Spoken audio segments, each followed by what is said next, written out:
सच की आवाज आप तक। न्यूज खबर छोटी हो या बड़ी खबर, आसपास की हो या देश प्रदेश की, हर खबर आप तक। खबरों का खजाना। चक्राता में विंटर फेस्टिवल की नई पहल को लेकर आयोजकों ने की प्रेस वार्ता। चक्राता में विंटर फेस्टिवल की नई पहल मून एंड माउंटेन फेस्टिवल से पर्यटन को मिलेगा बढ़ावा। पर्यटन नगरी चक्राता में मून एंड माउंटेन फेस्टिवल के तत्वावधान में एक भव्य पर्यटन एवं सांस्कृतिक इवेंट का आयोजन किया जा रहा है। इस आयोजन का मुख्य उद्देश्य चक्राता में भी मसूरी विंटर लाइन फेस्टिवल और नैनीताल विंटर फेस्टिवल की तर्ज पर एक स्थायी विंटर फेस्टिवल की शुरुआत करना है, जिससे चक्राता के पर्यटन को नई गति और एक अलग पहचान मिल सके।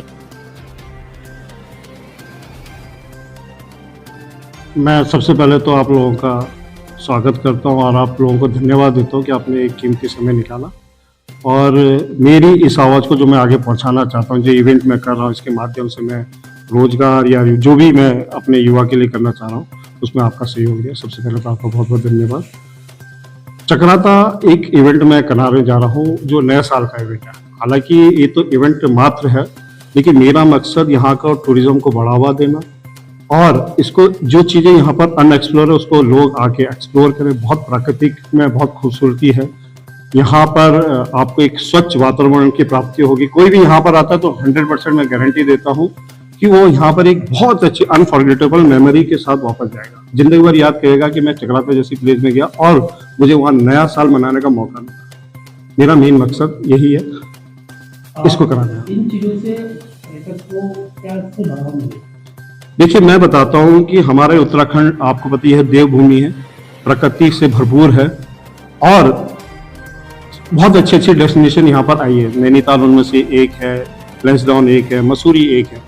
बट ये जो हमारा एक क्षेत्र है, जौनसार वाव का एक क्षेत्र है चक्राता, ये अभी अनएक्सप्लोर है। यहाँ पर अगर मैं खुद मानूं तो मैं पूरा, मेरा बाहर भी ऑफिस है, मेरा पूरी जगह मैं घुमाऊं, लेकिन चक्राता बहुत कम लोग जानते हैं। तो मैंने इसके पीछे देखा कि यार चक्राता इतनी खूबसूरत जगह, तो इसको ना जानने का क्या मतलब है।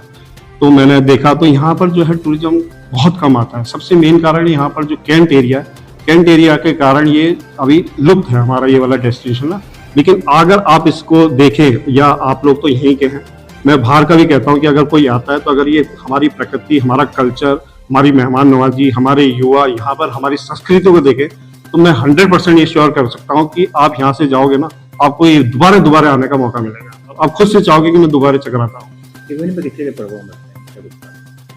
सॉरी, क्या कुछ खास है प्रोग्राम में? प्रोग्राम की खासियत देखो, प्रोग्राम की कोई खासियत नहीं होती। ये प्रोग्राम नहीं है, सबसे पहले तो आपको होता है ये इवेंट है।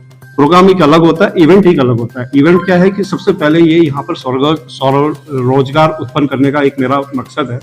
यहाँ के, जैसे मैं बताता हूँ कि यहाँ पर जो होटल जो चला रहे हैं उनके लिए एक रोजगार उत्पन्न हो जाए, लोगों को पता चले। क्योंकि अभी मैंने देखा है कि जो मैं करीब 1-1.5 महीने से चक्राता में हूँ, तो मैंने देखा कि वहाँ पर लोगों के जो होटल है वो सैटरडे संडे पे ही चलते हैं। तो एक हमारी होती कि आरोही कैसे निकलेगा, तो आरोही के लिए कम से कम 200 दिन या 150 दिन तो चाहिए होते हैं किसी को। तो मैंने देखा वो उसी में खुश है कि क्यों, क्योंकि उनके पास इतना टूरिज्म नहीं है। तो मेरा मेन मकसद है कि कम से कम एक जो वहाँ पर जिनकी जगह है और इस अच्छी जगह पे उन्होंने होटल बनाया, तो कम से कम उसकी जो लागत है कम से कम वो उनको मिले, स्वरोजगार मिले। सबसे मेन कारण है कि प्लान रुके, जिनकी वहाँ पर है कम से कम वो तो रुके, वहाँ पर काम करें, अच्छी सुविधा दें और लोगों को बार बार आने के लिए प्रेरित करें। जैसे राजस्थान में अन्य विभाग जाता है तो आपको डांस का बड़ा कंसेप्ट देखा जाता है, क्या ऐसा कुछ? बिल्कुल सही कहा कि अगर देखा जाए तो 3-4 जगह पे है जो फोक डांस बहुत ही ज्यादा मशहूर है। एक आपका गुजरात हो गया, राजस्थान हो गया और एक हमारा, लेकिन हमारा नाम कहीं पर नहीं आता। जबकि कोई यहाँ पर आता है उसको तब पता चलता है कि भैया जौनसार की एक अपनी संस्कृति है, अपना एक वेशभूषा है, अपना एक जो डांस है। अगर आप देखोगे उनका जो लोकल फोक डांस है ना, वो बहुत बहुत ज्यादा आकर्षक है। और यहाँ पर सबसे बड़ी खूबसूरती कि अभी भी लोगों में एकता बनी हुई है। यहाँ के जो लोग हैं अभी भी दिल से जुड़े हुए हैं अपनी जगह पे। तो मेन कारण है, जैसे मैं हूँ, मैं उनमें से एक हूँ। मेरा अभी भी दिल जो है, मैं चाहे कहीं भी रहूँ, मैं बाहर रहूँ, कहीं भी रहूँ, लेकिन मेरा दिल अभी भी इस वादियों में रहता है। और मैं कहीं ना कहीं कुछ करने की सोचता हूँ कि भैया मैं चल रहा तो मुझे ये मौका मिला है कुछ करने का, और इसमें मुझे आप लोगों का सहयोग चाहिए। इसको आगे से आगे, मतलब मुझे, मेरा मेन मकसद ये है कि यहाँ पर जो है ना, इसको डेवलप किया जाए, जैसे मसूरी और जैसे नैनीताल। अभी सरकार ने जो के लिए करा है, तो उसमें क्या फायदा मिलेगा होटल व्यवसाय?